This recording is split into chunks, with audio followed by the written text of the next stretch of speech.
nul doute que Sophie Cluzel n'oubliera jamais la date du 20 mai 2022. Ce jour-là, celle qui était alors secrétaire d'État chargée des personnes handicapées depuis 2017, avait été remerciée par Emmanuel Macron. Mais comme une nouvelle n'arrive jamais seule, elle avait également partagé un événement très important pour elle sur Twitter. Grand-mère pour la première fois à 15h31, et ex-ministre en même temps, une nouvelle vie commence, avait-elle annoncé à ses abonnés, visiblement très enthousiaste à l'idée d'écrire une nouvelle page de sa vie. Dans le même tweet, l'intéressée avait dressé le bilan de ses années passées au sein du gouvernement.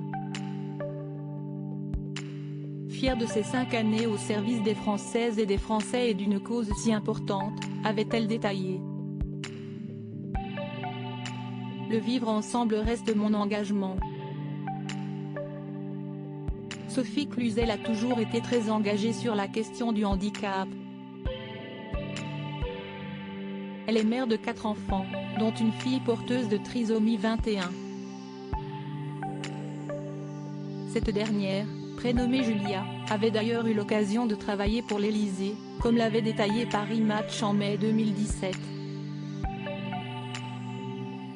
Nos confrères avaient, à l'époque, fait savoir que la mère et la fille allaient se croiser dans les couloirs du palais présidentiel, parce que la jeune femme, qui était alors âgée de 21 ans, effectuait depuis 2 ans une formation au service de l'intendance du palais.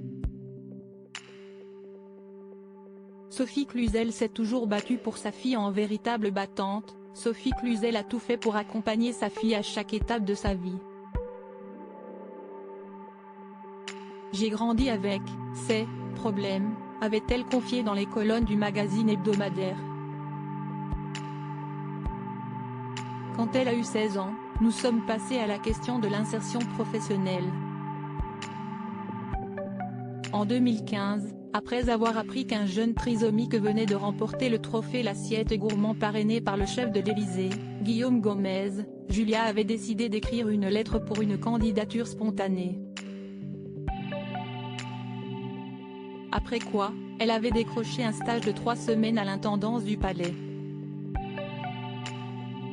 Progressivement, Julia avait eu l'occasion de découvrir toutes sortes de métiers, en passant chez le fleuriste, à l'économat ou encore en cuisine. Jusqu'au jour où elle avait été missionnée pour mettre la table pour un repas officiel offert au roi d'Espagne par l'ancien président de la République François Hollande, comme l'avait indiqué Paris Match. Parce que le chef de l'État avait donné son accord pour que se poursuive la professionnalisation, la fille de Sophie Cluzel avait ensuite décroché un contrat d'alternance. Et lorsqu'elle avait appris la nomination de sa mère au gouvernement, elle avait prononcé ces quelques mots, cités par nos confrères, « À chacun son travail, maman ». Une belle expérience que la jeune femme gardera certainement en mémoire toute sa vie. Article écrit en collaboration avec 6 médias Crédit Photo, agence panoramique.